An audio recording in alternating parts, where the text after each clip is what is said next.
우리가 저번 시간에는 이 8절 호세 2장 8절의 말씀을 중심으로 해서 하나님이 주신 풍요함을 하나님이 주신 것으로 여기지 않고 우상이 주는 것, 바알이 주는 것, 그리고 또 자기가 잘나서 누릴 수 있는 것처럼 생각하는 고멜의 어리석음, 또 고멜을 상징하고 있는 이스라엘 백성들의 어리석음에 대해서 살펴보았습니다. 왜 이렇게 이런 어리석음에 빠졌는가? 하나님이 주신 풍요를 당연히 하나님 것으로 여기지 않고 왜 우상의 것으로, 왜 자기가 잘나서 그런 것으로 여기며 살아갔을까? 모두가 다 하나님을 아는 지식에 있어서 날마다 새로워지지 않았기 때문에, 하나님을 아는 지식에 있어서 무뎌지고 그러면서 점점점 하나님 마음을 잃어버렸기 때문에 그렇게 된 것이라는 사실을 우리가 그것까지도 나누었습니다.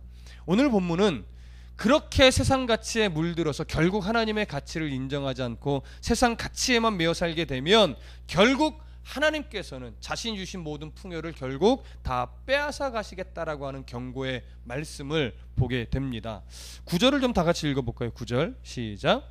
그러므로 내가 내 곡식을 그것이 익을 계절에 도로 찾으며 내가 내 새 포도주를 그것이 맛들 시기에 도로 찾으며 또 그들의 벌거벗은 몸을 가릴 내 양털과 내 삶을 빼앗으리라. 자, 이 구절은 호세아와 고멜의 관계로 말하자면 표현하고 있는, 그래서 그 관계는 결국 하나님과 이스라엘과의 관계를 상징하는 것이었습니다. 정확하게 성경은 그런 영적으로 음란한 이스라엘에게 사실은 이 말씀을 그런 이스라엘 백성들에게 주시는 그런 말씀입니다. 평상시 같았으면 많은 곡식을 거둘 것이라고 여겨지는 그 시기에 하나님은 그 곡식을 거두지 못하도록 하겠다라고 하는 자신의 의지를, 내가 내 곡식을 그것이 익을 계절에 도로 찾겠다라고 하는 말로 표현한 겁니다. 내가 풍요를 주어왔지만 이제 올해도 내가 내 풍요를 너희들에게 줄 수 있지만 너희들이 풍요롭다, 이제 풍요롭게 하겠다라고 여겨질 때 내가 그것을 확 거두어 가겠다라고 하는 거예요. 결국 어떤 모습으로 거두어 갈까요? 하나 그냥 생각해 볼 수 있는 것은 풍요로 추수할 수 있겠다 여길 때 갑자기 뭐예요? 폭풍우가 몰아치거나 하면 그게 싹 다 어떻게 날아가는 거죠. 어떤 그런 식의 하나의 예를 든 거지만 그런 식으로 야 올해도 풍년이다 할 때 하나님이 그거 내 거야 하고서 싹 거두어 가시겠다라고 하는 거예요. 근데 또 무엇을 얘기해요? 새 포도주를 그것이 맛들 시기에 도로 찾으며, 야 올해도 이 새 포도주의 맛을 즐길 수 있겠구나 라고 여길 때 그거 내 거야 하면서 또 뺏어 가시겠다라고 하는 거예요. 또 하나 뭐예요? 그들의 벌거벗은 몸을 가릴 내 양털과 내 삶을 빼앗으리라. 옷을 만들 수 있는 재료까지도 하나님이 싹 다 가져가시겠다라고 하는 겁니다. 이 모든 것들이 결국 뭐예요? 하나님이 주신 건데 바알이 주신 거다, 바알이 준 풍요다라고 여기던 모든 것들을 다 하나님이 가져가시겠다라고 하는 거예요. 사실은 그 모든 것이 그 모든 것들은 다 하나님께서 선물로 주셨던 거죠. 근데 내 것을 다 가져갈 거야 하는 얘기는 뭐예요? 너희들은 이제 내 선물을 받아 누릴 자격이 없다라고 하는 것과 동일한 의미가 되는 거죠. 그들은 왜, 이스라엘 백성은 왜 이런 하나님이 주신 선물을 받아 누릴 자격이 없게 된 것일까요? 결국 영적인 음행을 저질러 왔기 때문에 그렇습니다. 하나님이 아닌 다른 것을 하나님처럼, 하나님께 돌려야 될 영광을 다른 것에 돌리고 하나님 앞에 마땅히 감사해야 될 모든 것을 다른 것에, 엉뚱한 것에 감사해 왔기 때문입니다. 하나님은 계속해서 그것이 아니다라고 선지자를 보내며 여러 모습으로 사인을 주고 돌이키라는 사인을 계속 주어왔지만 그들은 그 돌이키라는 메시지에 귀를 기울이지 않고 자기 소견에 오른 대로 늘 우상에게 절하며 살아왔기 때문에 그렇습니다. 그래서 하나님은 내가 이제 너희들에게 줄 것은 없다라고 선언하시는 것과 마찬가지. 왜 너희들에게 줄 것이 없다라고 말하느냐? 저번 시간에도 말씀을 드렸지만 이스라엘의 문화 안에서는, 이스라엘의 문화뿐만이 아니라 다른 문화에서도 마찬가지로 남편은 아내에게 의복과 음식과 부부관계를 줘야 되는 책임이 있어요. 무조건 줘야 되는 거예요. 그런데 아내가 음행을 저질렀을 때는 그런 책임에서 벗어납니다. 그래서 그런 책임을 다 하지 않아도 법적으로 문제가 없게 되는 거예요. 하나님은 그동안 그렇게 음행을 저질러 왔어도 신실하게 하나님은 책임을 다하여 풍요를 줘왔다라고 하는 거죠. 그러나 이제는 이제 하나님이 나는 이제 이 책임을 다하지 않을 거야 라고 말해도 될 만큼 그들 안에 영적인 악이 음행함이 너무 충만하게 찼다라고 하는 그런 말씀이 되는 겁니다. 그래서 불륜을 저지른 아내가 모든 권리를 남편에게 받을 권리를 다 박탈당했듯이, 원래 요구도 할 수 있었거든요. 근데 그 권리가 다 박탈당했듯이 지금 이제 북이스라엘은 하나님 앞에 풍요를 구할 그런 요구할 권리마저도 다 박탈당한 것과 똑같습니다. 그래서 재밌는 것은 9절에 찾으며 도로 찾으며 또 빼앗으려라, 이게 3번 나와 있어요. 내 것을 찾겠다, 내 것을 도로 찾겠다, 빼앗을 것이다, 이렇게 표현을 하는데 여기 빼앗으리라 라고 하는 히브리 단어는요, 다른 사람 수중에 들어가 있는 자기의 소유를 움켜쥐어서 다시 뺏어간다라고 하는 의미. 그러니까 이스라엘 백성들에게 주어진 모든 풍요는 다 누구의 소유다? 하나님의 소유다라고 하는 것을 정확하게 드러내고 있는 것이죠. 자, 10절 또 보겠습니다. 10절 시작. 이제 내가 그 수치를 그 사랑하는 자의 눈앞에 드러내리니 그를 내 손에서 건져낼 사람이 없으리라. 자, 아주 중요한 장면인데, 이제 내가 그 수치를 그 사랑하는 자의 눈앞에 드러내겠다 이렇게 말합니다. 여기 내가 그 수치라고 하는 것은, 그 수치는 누구의 수치냐면 음행한 여인이 겪게 될 수치예요. 어떻게 겪게 되느냐? 법적으로 음행한 여자다라고 선언이 되면 그 여자는 모든 옷을 벗기움을 당해서 길거리에 던져집니다. 그러면 그는 옷이 벗겨졌기 때문에 여자로서 수치스러운 것도 있고, 길에 다니는 모든 사람들이 저 음행한 여자라고 하면서 모욕을 줍니다. 그래서 내 외적으로 완전히 수치에 젖게 돼요. 그래서 여기서 말하는 그 수치라고 하는 것은 그 여인이 내적으로 외적으로 겪게 될 수치를 말하는 것이고, 그 수치를 그 사랑하는 자의 눈앞에 드러낸다라고 말해요. 여기 그 사랑하는 자라는 것은 뭐냐면 이 여자와 불륜을 저지른 내연남을 말하는 거예요. 내연남들은요, 자기와 이런 적절하지 못한 관계를 갖게 된 이 여자가 수치를 당하는 모습을 멀찌감치 서서 바라볼 수밖에 없어요. 왜죠? 그를 구원해낼 능력이 없기 때문에 그래요. 이 수치를 당하는 여자를 이 수치에서 건져낼 수 있는 자는 오직 남편밖에 없습니다. 이 얘기를 상징적으로 보면 이 북이스라엘이 영적으로 음행할 때 북이스라엘을 어디에 던져놓겠다는 거예요? 수치스러움에 던져놓겠다라고 하는 거예요. 이 수치는 결국 무엇을 의미하는 거냐면 나중에 아수르에 의해 북이스라엘이 멸망당하여 여러 나라의 포로로 끌려갈 것을 말하는 겁니다. 그런 수치예요. 그래서 그 수치가 누구 앞에서 벌어지는 거예요? 자기들이 풍요를 주는 신이라고 최선을 다해 섬겼던 여러 우상들 앞에서, 그리고 그들에게 우상을 가르쳐준 여러 이방 민족들 앞에서 수치를 당하는 거예요. 그러나 우상도 마찬가지고 그 이방 민족도 마찬가지고 이 이스라엘을 그 수치에서 건져낼 수 있는 능력이 있는 자는 아무도 없어요. 우상들은 뭐 거짓된 존재니까 당연히 그들을 이스라엘을 수치에서 건져낼 수 없죠. 북이스라엘 그 수치에서 건져낼 수 있는 능력이 있는 자는 오직 하나님밖에 없는 겁니다. 그래서 오늘 이 10절의 말씀은 북이스라엘 앞에서 무능력한 우상의 모습을 고발하는 것이면서 하나님만이 북이스라엘의 구원자임을 다시 한번 강조하며 보여주는 것과 동일한 의미가 되는 것입니다. 자, 이제 11절 다 같이 보겠습니다. 시작.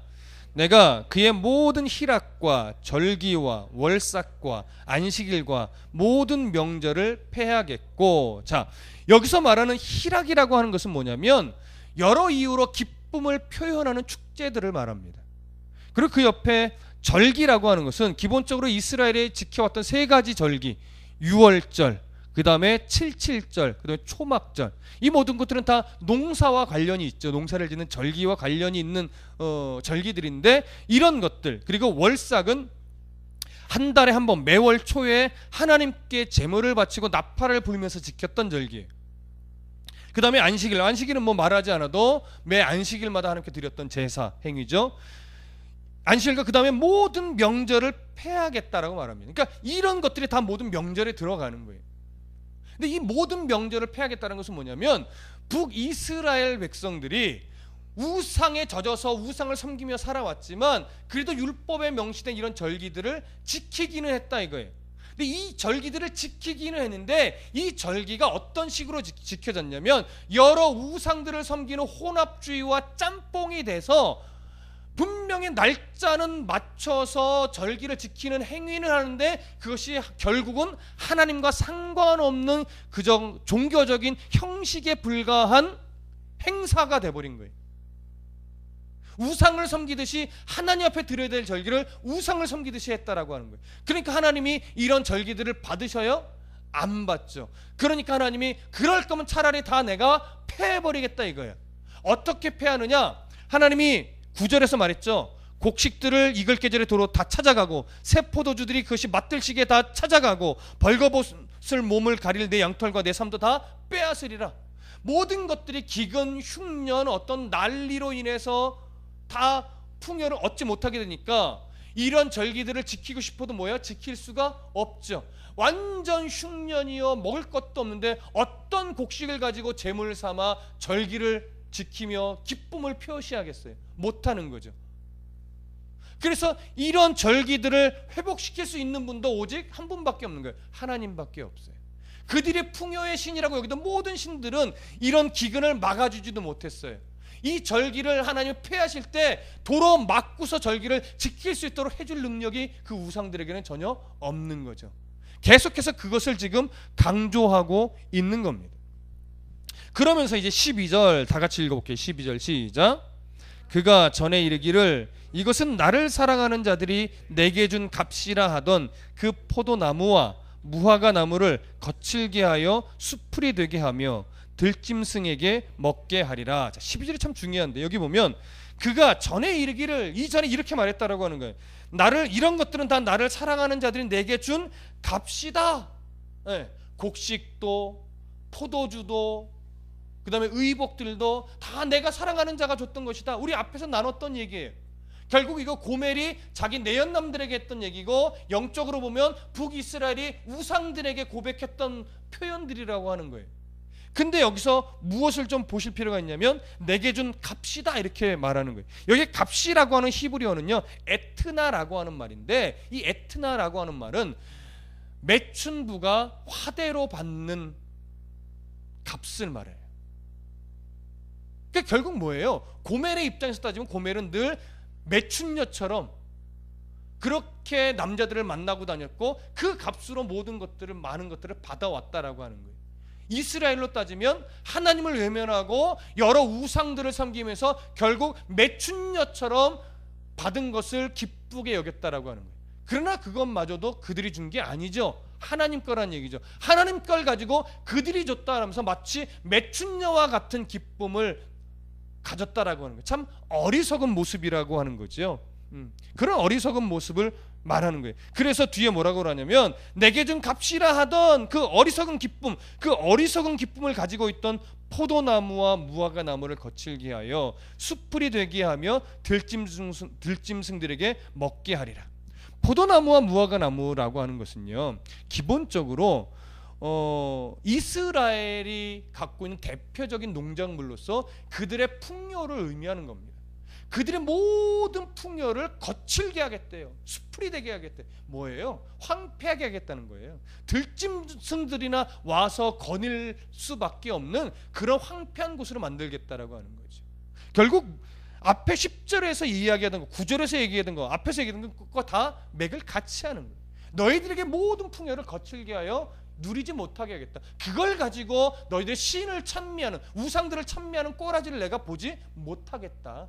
이런 얘기를 지금 하고 있는 거예요.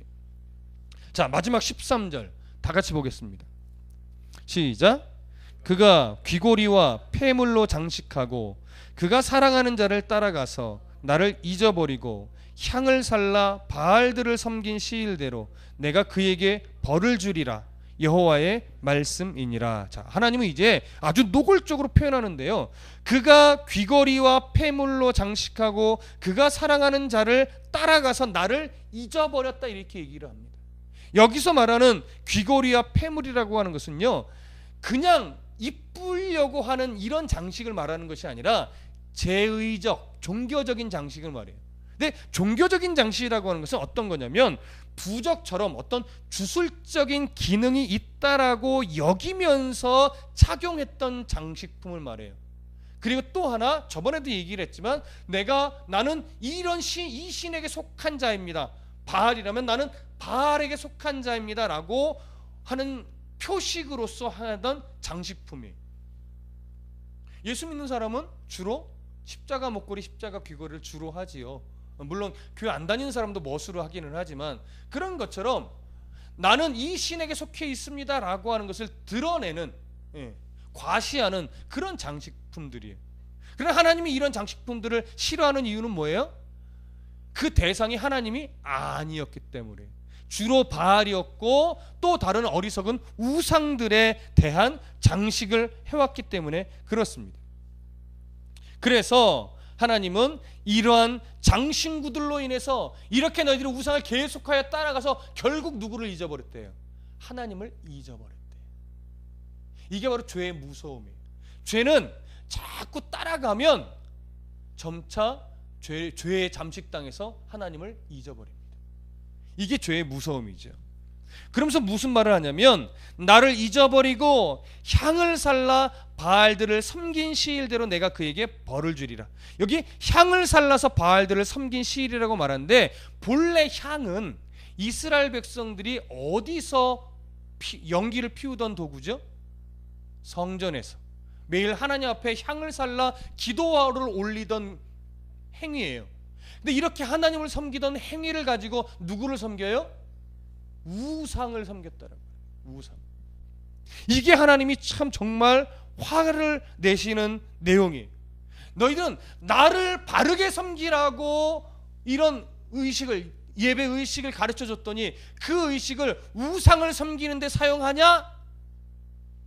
이런 하나님의 진노시죠.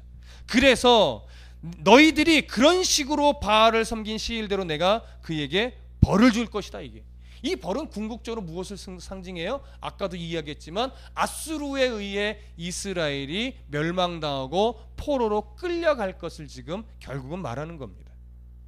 그러면서 여호와의 말씀이니라 이렇게 해요. 이 하나님의 말씀이 분명하게 뭐한다? 이루어진다라고 하는 것이죠. 우리는 이 말씀들을 통해서 스스로를 분명하게 점검하셔야 됩니다. 나는 정말 하나님이 받으실 만한 바른 예배를 드리고 있는가? 하나님 받으실 만한 바른 기도를 드리고 있는가? 하나님 받으실 만한 바른 찬양을 드리고 있는가? 우리나라 교회의 가장 큰 문제점이라고 하면 보통 목사님들이 다 말하는 게 뭐냐면 기복주의요, 성공주의입니다.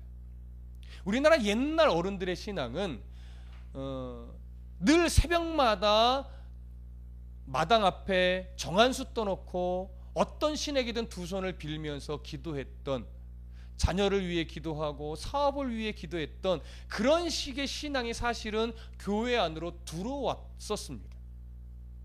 그래도 그것이 복음 안에 있었기 때문에 하나님이 그런 가운데서도 하나님을 믿게 된 그 시대에는 하나님이 여러 모습으로 복을 주신 것은 틀림이 없습니다. 근데 그런 신앙이 오늘날까지도 똑같이 자리 잡고 있다면 그것은 결코 하나님이 기뻐하는 모습이 아니라고 하는 것이죠. 그래서 우리는 성경에서 무엇을 말하는가, 어떻게 하나님을 예배하는 것이 더 옳은 것인가를 늘 찾는 싸움을 해야 됩니다. 전통에 매여서 옛날에 그래왔으니까 지금도 그래야지라고 하는 것에 젖어 있으면 안 됩니다. 예전에 갖고 있던 어른들의 신앙 행위 중에 성경과 부합하여 하나님이 기뻐하는 것이라면 내가 불편해도 그것은 지켜내야 돼. 그게 개혁주의예요. 근데 예전에 어른들이 갖고 있던 어떤 종교적인 습관들, 전통들이 아무리 교회의 뿌리를 깊게 내려 있다 할지라도 성경 안에서 그것이 옳지 않다라고 분별이 되면 단호하게 그것을 끊어내는 싸움을 해요. 이게 개혁주의예요. 개혁이라고 하는 것은 하나님이 싫어하는 것들을 끊어내고 하나님의 기뻐하는 것을 지켜내는 것, 이것이 개혁입니다. 근데 우리나라 개혁주의는 자칫 그냥 늘 교회에 있어왔던 그 전통을 지켜내는데 급급한 경우가 참 많이 있었습니다. 그러나 이제는 바뀌어야 되고 이제 많이 바뀐 교회들이 있습니다.